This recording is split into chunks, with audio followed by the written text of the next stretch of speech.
হইছে আর কি, গুরুর কাছে মুরিদ হইছে।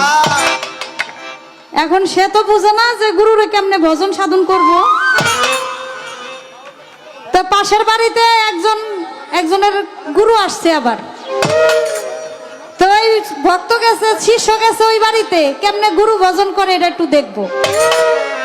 গিয়া দেখে গুরু আসার সাথে সাথেই তারে সুন্দর করে জলচকিতে বসাইয়া তার পাও দুইটা একটা বলের মধ্যে নিয়া ঠান্ডা পানিতে সুন্দর করে ধোয়াইয়া তারপর গামছা দিয়া মোছাইয়া তারপরে তার শরীরের মধ্যে সুন্দর করে ঠান্ডা পানি দিয়া শরীরটারে সুন্দর করে মুইছা দিছে। মোছানোর পর 5-6 জনে বাতাস করতেছে। এদিক দিয়ে আবার আরেক ভক্ত আবার শরবত বানায় নিয়ে আসছে, ট্যাঙের শরবত, লেবুর শরবত, মানে যা যা আছে আর কি শরবত বানিয়ে নিয়ে আসছে। কেউ লাচ্ছি নিয়ে আসছে। আইনা গুরুরে সুন্দর মতো খাওয়াইয়া খাটের মধ্যে বসাইয়া 10-12 জনে মিল্লা বাতাস দিতাছে, খাওয়া দাওয়া করাইতাছে। এখন শিষ্য মনে মনে কয় এইটাই মনে হয় গুরু ভোজন, গুরুরে মনে এমনি ভোজন করে। শিষ্য তো কইছে গেছে গিয়া কইতাছে, গুরু আমার বাড়িতে আপনার দাওয়াত, আপনি আমারে মুরিদ করলেন, আমার বাড়িতে একটু আইসা দেখবেন, আমার বাড়িতে একটু চরণ ধুলি দিয়া যাইবেন। তো গুরু কইছে ঠিক আছে ঠিক আছে, আমি তোমার বাড়িতে যাব, তোমার বাড়িতে যাব, সমস্যা নাই।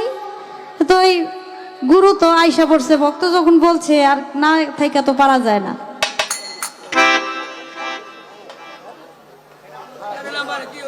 এখন গুরু যখন বলছে, এখন গুরুর কথা তো আর অমান্য করা, শিষ্য যখন বলছে শিষ্যর কথা তো আর না রাইখা পারা যায় না। এখন গুরু করছে কি, ওই শিষ্যর বাড়িতে গিয়া উপস্থিত হয়েছে। শিষ্যর বাড়িতে যখন গিয়া উপস্থিত হয়েছে, শিষ্য করছে কি, সুন্দর করে তারে জলচকিতে বসাইয়া ঠান্ডা পানি দিয়া সুন্দর করে পাও মুছাইয়া 10-12 জনে বাতাস দিতাছে, এদিক দিয়ে আবার আরেকজনে শৈল মুছা দিতাছে, ঠান্ডা লেবুর শরবত খাওয়াইছে। 10-12 জন যখন বাতাস দিতাছে, গুরু তো মইরা গেছে গা। কারণ ওই ওই ভক্তের গুরু আসছিল চৈত্র মাসে, গরমের দিন, আর এই শিষ্যের গুরু আসছিল শীতকালে, মাঘ মাসে। ওই মাঘ মাসের সময় যদি একটা মানুষরে যদি এই ঠান্ডা পানি দিয়া পাও ধোয়াইয়া 10-12 জনে যদি বাতাস করে আর ঠান্ডা পানিটা যদি শরীর মোছায়, এ কি আর থাকে? পরে গুরু যখন মইরা গেছে, তখন শিষ্য কান্দে আর কয়, আহারে গুরু আমার ভজনে টিকলো না।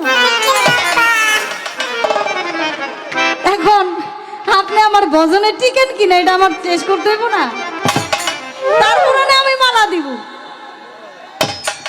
মালা রাখবো না।